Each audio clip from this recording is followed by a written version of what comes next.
Hey everybody, welcome back to Mortgage Ballers. This is Rich Hanlin, and today I've got Scott Carlin with me. He's actually part of a program which we don't talk about hardly ever at all.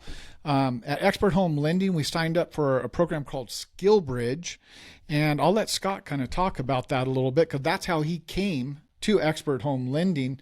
Scott, welcome on the show. Thanks for giving me your time today. Scott, tell us what is Skill Bridge exactly? Yeah, so Skill Bridge, it's a little different depending on if you're Air Force, Marines, Army.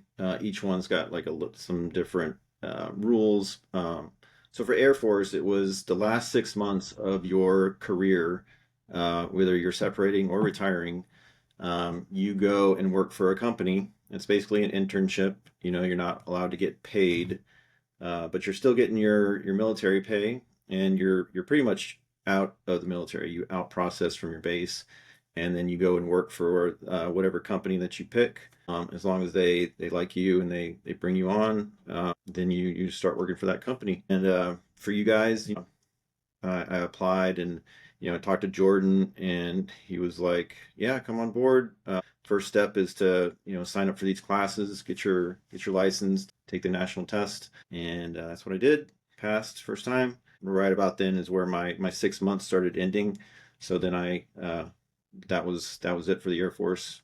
Stopped Okay. getting a paycheck from the Air Force now. Now I'm a brand new loan officer. Now, are you officially retired out of the Air Force after 20 years? Yep. 30 November last year was my last official day in the Air Force. Well, I appreciate people always say, thank you for your service. I know it goes way beyond that. It's not just service, it's a lifestyle, it's a family, it's multiple places along that journey because you don't get to just sit somewhere for 20 years. Like how many different places did you PCS to? Well, if you go all the way back, my stepdad was in the Air Force, so we moved Okay. around even more. So I counted it up recently. It was 11 times that we moved every 2 to 4 years.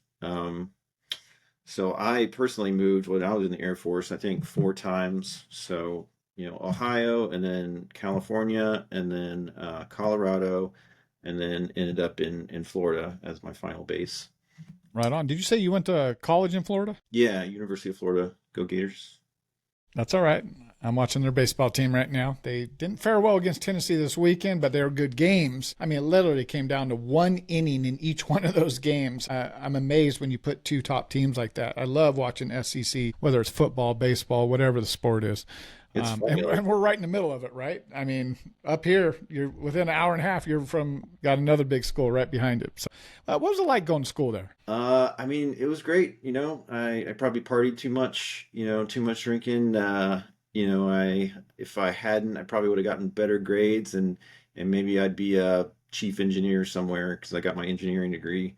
Um, my I graduated at a really bad time. It was the tech industry, tech bubble had just burst.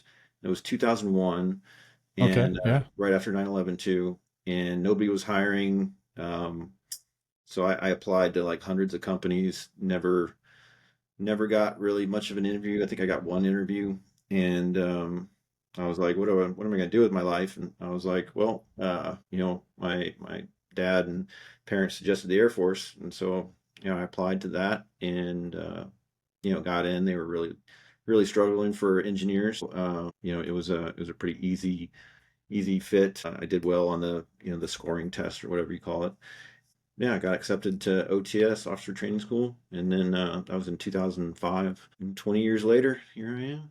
How does that work? I'm thinking of that one Richard Gere movie, but officer training school, is that like to another college? Is that done at a certain base? Where is that done at? Yeah, so there's different ways you can enter the military, like as an officer. One is ROTC.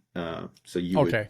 you would do ROTC at a school like Georgia or University of Florida, and then when you graduate, you go straight into the military. The way I did it was I finished my 4 year degree and then went into the military. So yeah, it's a separate school. It's up in Montgomery, Alabama, at Maxwell Air Force Base. It was 12 weeks of really like intense like marching and learning how to do briefings and learning all about the Air Force. Like as someone who's never been around that, it was like really stressful for me. But I pushed through it, and I think I was ended up being one of the top people in my flight. And yeah, after that, maybe like a few weeks before you graduate, you get your assignment, and my assignment was in Dayton, Wright-Patterson Air Force Base. Right on. Thanks for sharing that. A lot of people, I think I knew one other person, my son Jordan went to the academy, another one went up to like University of Hawaii, and Yeah, then he went that other route. But yeah, it's pretty amazing. A lot of different paths to get there. And you're right.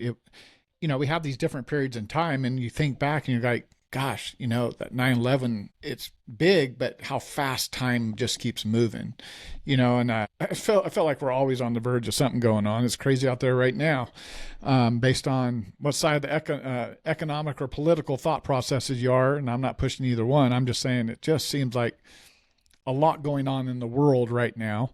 Meanwhile, people are still, I wake up every morning and I come into the office and, people say, all those people driving on the freeway. I mean, it's 5 lanes across, bumper to bumper. Everybody's heading down to Atlanta or in that direction. Then we all head home. And they all have to get up because they need to make some type of money or wage in order to pay their bills. No matter what's going on around the world, we all still have individual responsibilities. We can't check out. And I think that's the biggest thing that people are running into now, because we have a lot of people doing side gigs. We have a lot of people trying to be entrepreneurs, different things, and they want that lifestyle and that freedom, but yet we still got to make sure we're covering those.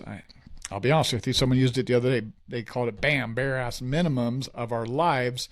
But we've seen this huge change over the years, especially in loans. As you're going to find out, a lot of people have second or third jobs going on, or gigs, whether it's Uber, or something of that nature, trying to work something from home, because everybody's trying to get that freedom of their time, yeah. and so here you are, being a loan originator. Are you also a realtor or just a originator? I do have my license. I got that in 2019. Okay. I never really focused on that. Honestly, just got it so that I can buy and sell my own houses. Yeah, I no, did. it will come in handy, believe me. I did that, and I got into wholesaling, so I jumped into a mastermind for wholesaling and flipping. Okay. Wholesaled a bunch of houses for like a couple years, and found out that just wasn't for me. And then A little different. yeah, I dabbled in commercial real estate syndications for a little bit. I'm still interested in that, so once I get this my loan business, some deal flow going, I'm probably going to start looking at some like RV parks or mobile home parks, something like that. I like it. I like it. Talk to me about Florida. People, that don't live in Florida, we hear insurance is getting a little bit tough. Is that true of all Florida? Is it just certain sections of Florida? Because I know that, rates are one thing, but now we're starting to deal with higher costs. California, we had people doing $20,000 a month if you lived up towards a fire area where it used to be Yeah, $2,000 a month. Like, it's really playing a role in like what people can afford. yeah, yeah, for sure. I mean, mine keeps going up. I bought my house for 522, and my insurance is going up this year to just above $5,000 a year. Um, Everybody I hear in Florida says their insurance like just keeps going up. Um, I just helped a guy get into a new build, and if your house is new, the insurance is super low. He said he's going to pay like $1,000 a month a year. It's crazy. Um, but Where yeah, where do you live in Florida? true. I live on the East Coast, called so we call it the Space Coast, Brevard County, uh, just south of Palm Bay. So like Melbourne, Titusville, Cocoa Beach, that area. Okay. So Right we on. see rocket launches pretty much nightly. I can just step out into my front yard, see these, SpaceX fireballs go up. It's cool. Now I know you went to college there. Is that where you were from growing up, Florida? So Well, I guess you moved around. You said like yeah, 11 so times. my Can't really say that. dad's last assignment was Tampa, which is MacDill Air Force Base, a big base there. And so that's when I went to high school in Tampa, and then naturally just went to college. I get in-state tuition, so it just made sense. Yeah, I didn't realize how big Tampa Bay is. I went to it was like a triple decker bar. I was over on the St. Pete side of that, I Yeah, guess would it be. And I was looking out and I'm like, my God, this place is huge. You know, it's a big bay, and I mean, it might as well be the ocean. I remember looking down from the top, going, "Yeah, those are sharks down there in the water. yeah, I can see them circling." I'm like, I don't want to fall in if I was a little bit drunk or something. yeah. But we had a good time down there. I've There. been to Destin, Florida for the first time. Got to see what like white sand looks like and stuff like that. From California, it's kind of a brown sand. There it was kind of white. Also, California, the water, like you don't just hang out in the water because it can be kind of cold. It's cool. But Destin, I was like, people are just sitting there all day long, and it's somewhat flatter, so you can kind of just hang out and chill. And I was like, man, the water's so warm down there. I used to live in Niceville, which is just south or just north of Destin. So Destin was Just like north. 15 minutes from me. And yeah, those beaches are, I mean, they're world renowned, like beautiful Yeah. beaches. And did a lot of fishing up there. Yeah, I loved it. It was great. No, I was amazed. We went there from California. We were used to how much things cost, and I was amazed how much cheaper. Like we'd eat a whole meal, four of us, and like, hey, man, is this it? Did you get the drinks on there? You got everything on there? And I was like, it seemed like it was about half price versus what it is in Sacramento, California, for like that same similar type meal with a couple drinks and stuff like that. And I was like, hey, I need to come back here more. It's surprising because Destin's a tourist I location. know. I know. I was like, this is kind of interesting. And we'd go into Destin, like there where the little, people are out there in the water, hundreds and hundreds of people that just stand on that sandbar. And I'm Yeah. like, how does Oh, that work? Crab You see them Island? all Yeah. Crab Island, is that what it's called? Yeah. But we stayed out a little bit, about a couple miles back there's an Air Force base out there where the airport is, that side in Destin. And then Yeah. we'd Eglin, drive in, where I was what's it stationed. called? Eglin. I was Yes, in there last. yes. And what do they have out of Eglin? It's what are those planes called? With have the big gunship. It's a gunship basically. Yeah. Um, So that's big cannon sitting a in on a plane. that's an AC-130. They're actually at Hurlburt Field, which is Okay. they're both attached, but it's a separate flight line. But yeah, that's the AC-130 gunship called the Spooky. Yeah, I got to walk in one of those, and I'm like hollowed out, could hold just tons of shells. They have these guys that are in these things that can rotate because the plane could be any direction, but it keeps them. Yeah. And then I saw the sizes of, I'm like, okay, these are big. And they were talking about the accuracy and things that they can do from up in the air. And I was just like, wow. And some of them were coming back because that's when I was like learning like how teams work and things like that. Like the whole team travels together, the people that work on that plane, that's their assignment, all the way to the pilots and stuff like that, because they need to fix those things. But some of them were coming back. I can't remember what was going on, but they were coming back, and you could see that they had taken some hits and stuff like that. And you're like, okay, there's the reality of what's really going on out there in the world. And it's not all what we think. On just any given day, there's stuff going on all around the whole world. And we send people like you out there to do things that none of us are trained to do. So that, thank God that we don't get a lot of stuff on American soil. At least we don't think we do. But not like that. I don't know that we would ever be ready for it. Maybe the United States is too big. Who knows? And that's not a political thing. It's just, Ukraine and Russia have a war going on right now. There's obviously things going on around the world. And that's sad because that's somebody else's kid, somebody else's dad, somebody else's family that are being affected by it. 20 years in, you're now out. You're with Expert. I mean, culture shock. How you doing with all of that, man? It's very structured. Are you using that structure in this side? What's your thoughts? Yeah. I mean, it's nice not having to worry about, going in and sitting behind a desk and just like feel like you're wasting your life because you're just checking email. And it's not like based on performance. What I like about being, having my own business is the more I perform, the harder I try, the more money I'm going to make. Whereas, if you're in a W-2 job, that's probably, you're just getting a paycheck, and, you could maybe, if you really performed well, you could get a raise, maybe 10% or something like that. Whereas, if I put in that same effort, in my own business, I'm probably gonna like double my money easily. Yeah. You know what I've found over the years, I'm not good at a W-2 job because I just start questioning things like, why do we do it that way? Why don't you Yeah. do it this way? So I can't do that. But I become, once you learn how to make money consistently and that average can cover your needs, it's really hard to go back because there's a freedom with that. Like I can produce my own income. I don't need anybody else's help.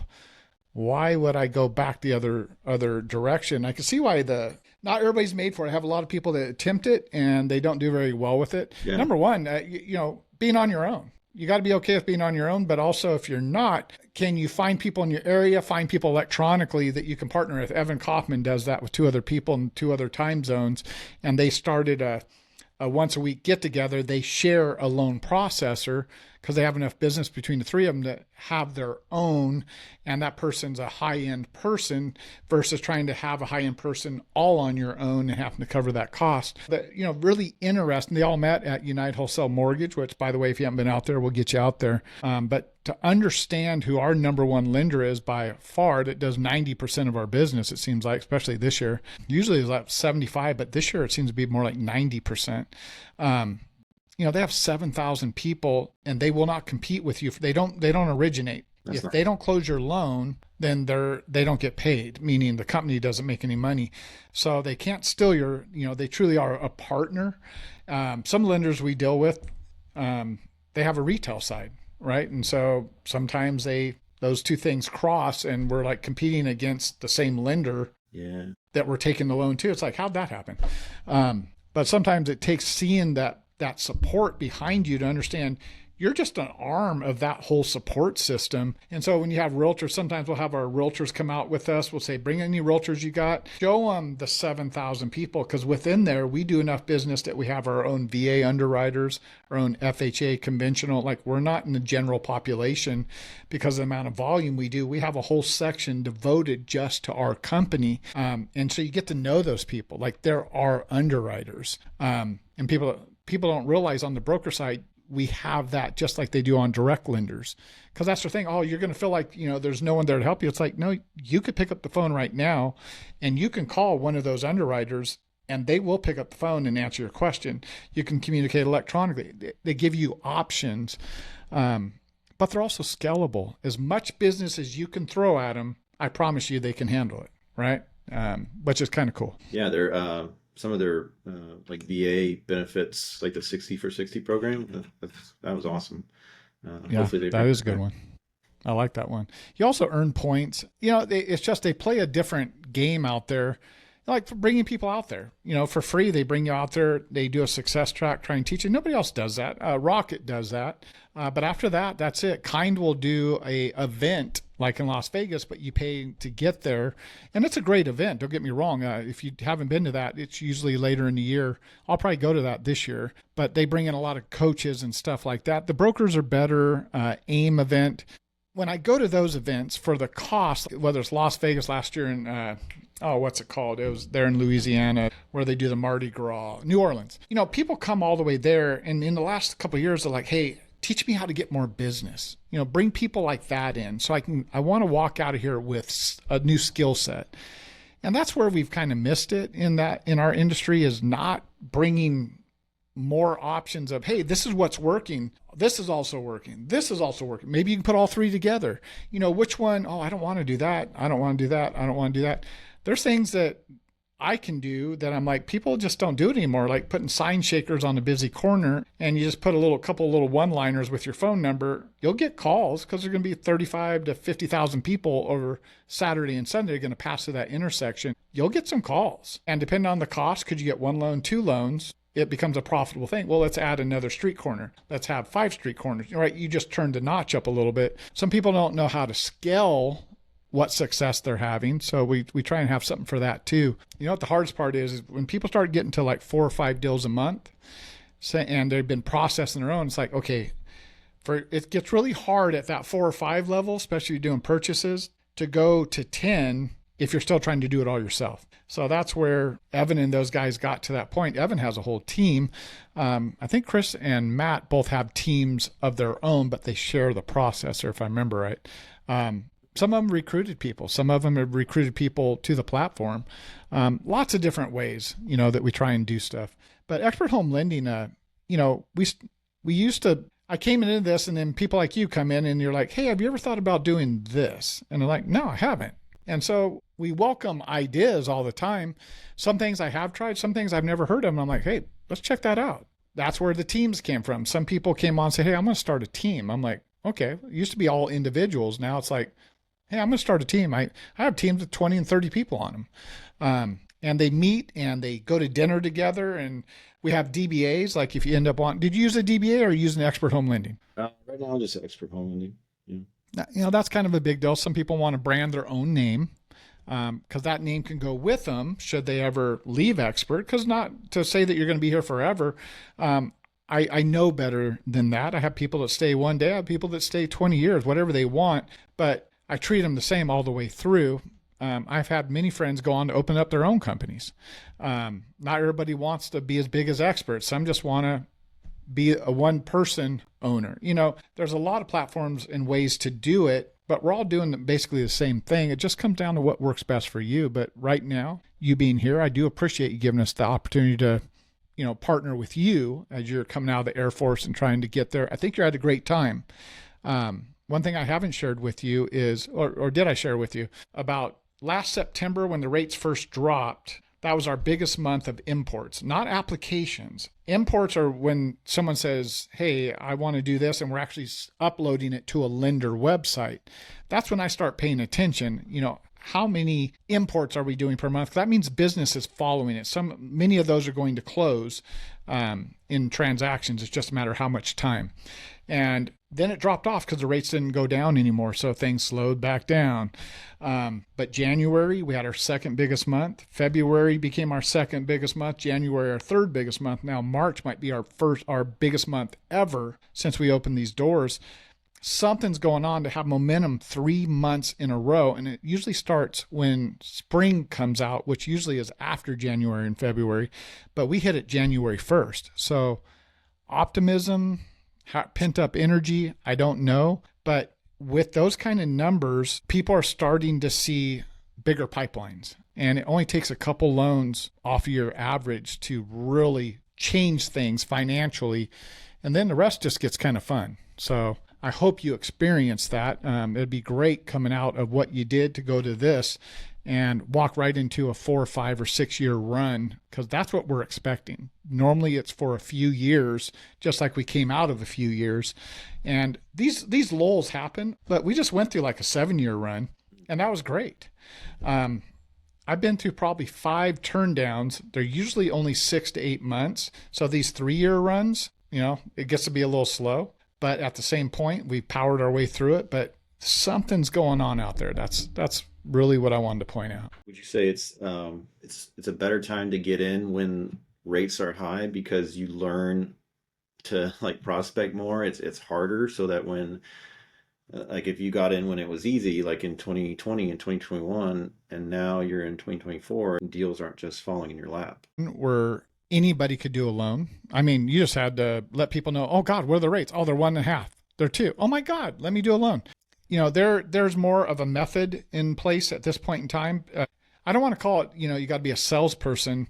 There are people that are salespeople. I'm not one. I don't like being a salesperson and pushing people. I got to get them to do it. Take that app. I want to have a meeting of the minds, and either they find value and it turns into business, because I'm looking for people. I may do less loans that way, but my people are mine for life. And so my phone rings a lot without me having to, go get new business. And that comes in time by doing it right and having that care and that consistency. But yes, when you can find business in this market with these rates, and then the rates drop and you already have that trust, you already know that you can do it. Typically it's a 4-to-1 ratio of what you were doing beforehand. If Stephanie Gilbert's at 15 a month, she's going to be at 60 loans. You're like, no one can do 60. I'm like, actually, I've seen people do 60 loans in a month, every month, especially back in 20 and 21. Some of my top producers were easily hitting 40, 50, and 60 loans. They were burnt out after 2020, and then 21 came right behind it, and they didn't up the rates, and we had an extended year. 2022, a lot of those people, they shut down. Like they were having nervous breakdowns. Like it was too much that was going on. It was crazy. As a broker, it was almost too much. I mean, it jumped from 400 or 500 loans to 800 plus. And I was like, holy Jesus, that is a lot of loans. We had 150 people doing 850 deals. With 600, I would expect us to be 2,000 to 2,400 per month fundings.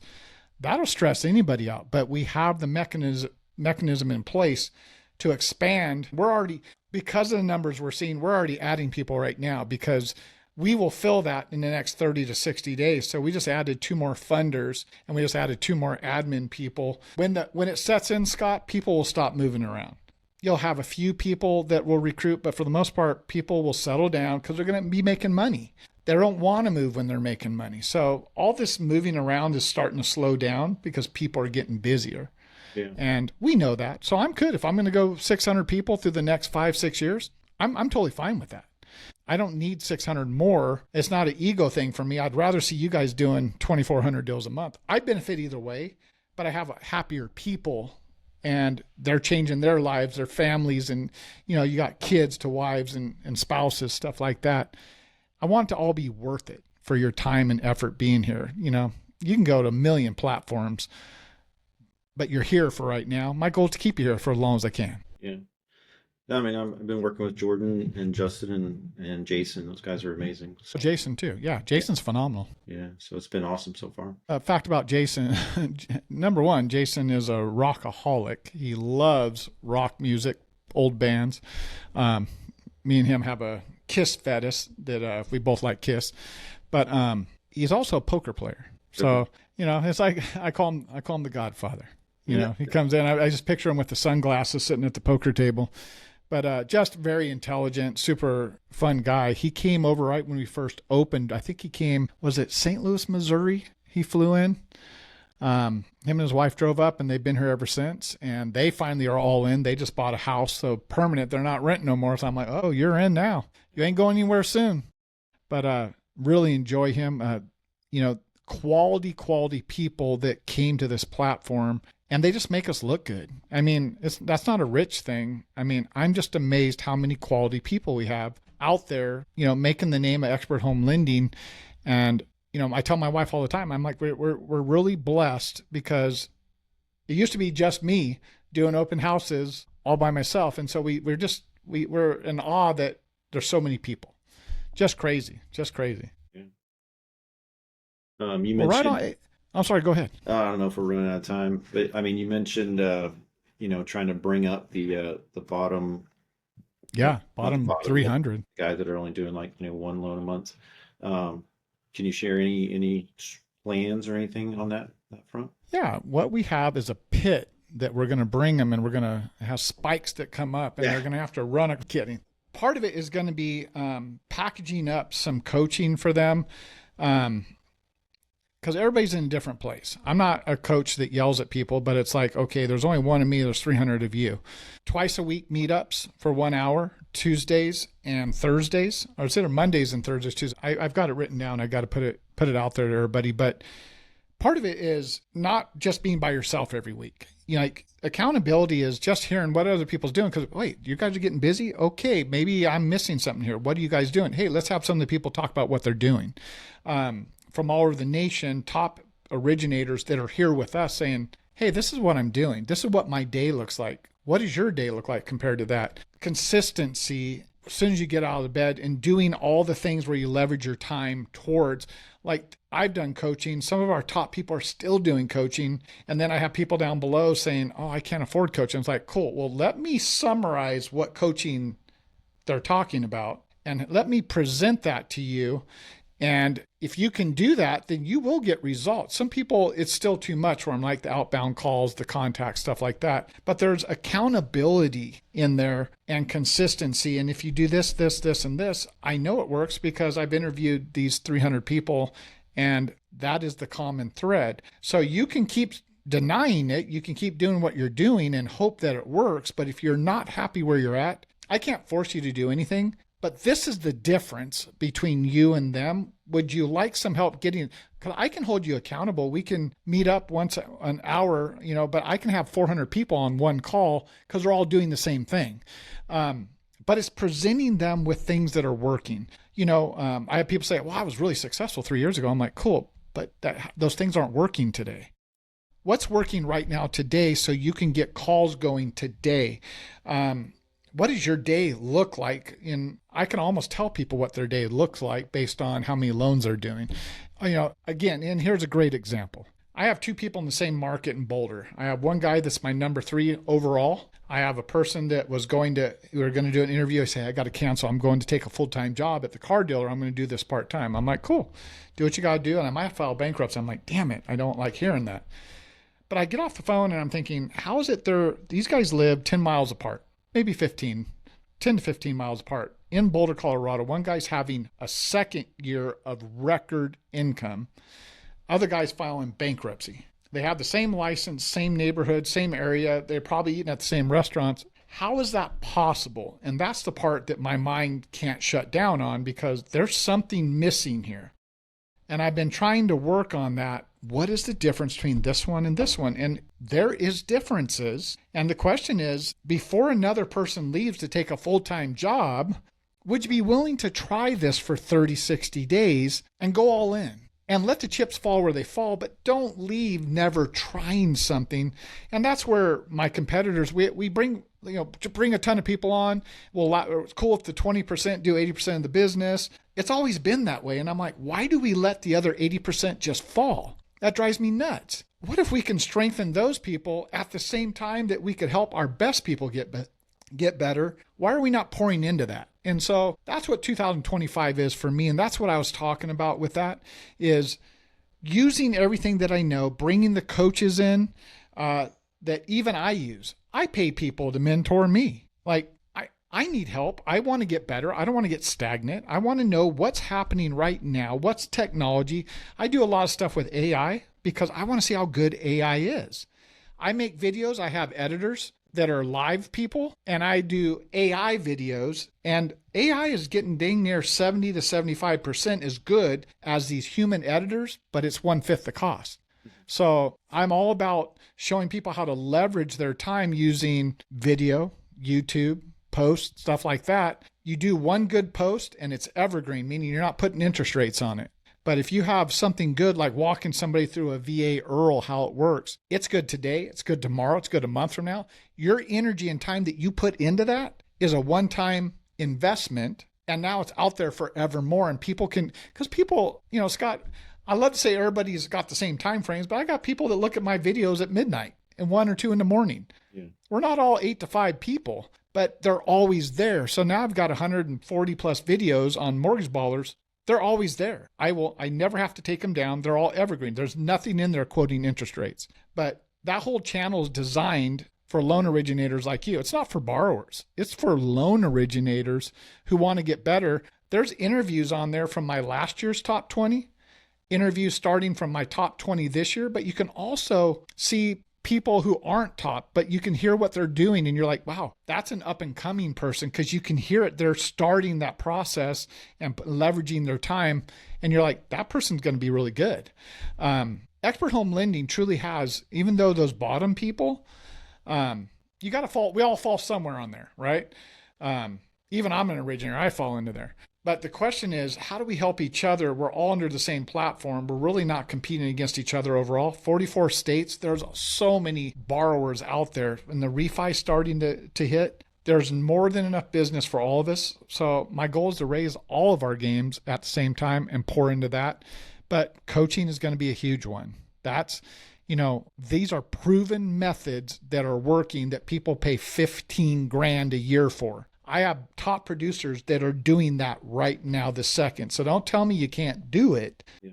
Instead, it's like, you got to try something, and you're going to have to sell out to it. You're going to have to get a little uncomfortable, because that's how you change. That's how you get better. The best thing I ever did is I called leads for a couple of years. You get numb really quick getting hung up on. It's like, cool, it's a numbers game. I don't know if it's going to be number 1 or number 100, but if I make these calls, I'm going to end up with 2 or 3 loans. I just don't know what, and sometimes it's literally the last 3 calls I make are my 3 loans, but I trust that. And people say, oh, I went 0 for 100. I'm like, cool, call the next 100 and you'll probably get 6 because somebody's going to call you back because you learn really quick what not to say, because you get your fingers crushed really quick. And so you only get one chance.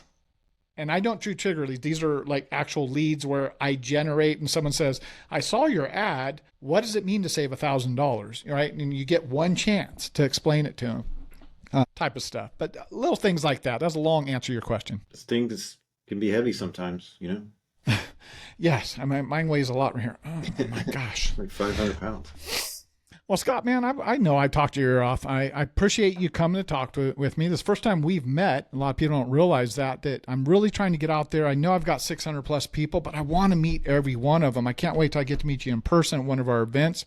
And we need to have a Florida event. I think that'd be good. Get everybody down to Florida where it's nice and hot. It's a rocket launch.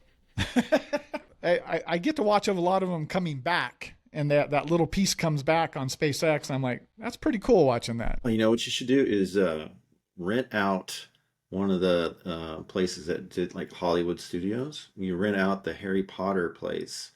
Oh, wow. We did that for another mastermind, like my wholesaling mastermind. It was amazing. Well, that does sound fun. I'll do it. I'm in.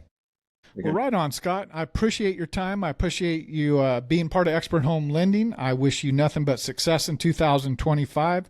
Thank you for your service. I don't think I've said that. You probably hear that a million times, but 20 years serving our country.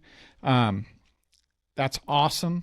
I never did anything like that, and I will never act like I did. My life's been way easier than the structured life and putting yourself out there to make sure this country is safe for all the craziness that we bring on each other.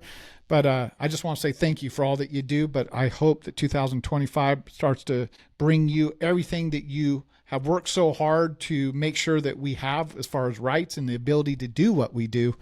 But thank you for joining our platform, and I appreciate what you do. We'll hopefully get some more follow-up on this as you start to be one of our top people. We're going to be there, but I just want to say thank you. I appreciate it, man. I appreciate the time and the opportunity to do this. It gives me a lot of good experience, so I love it. Thanks. Right on. I'll get this set up for you, get it edited. We'll get it out there, get it for you to look at and use, but just want to say thank you. But like we always say when we shut down a great interview at Mortgage Ballers, stay thirsty, my friends. All right, Scott, thanks so much. All right, man. Thank you.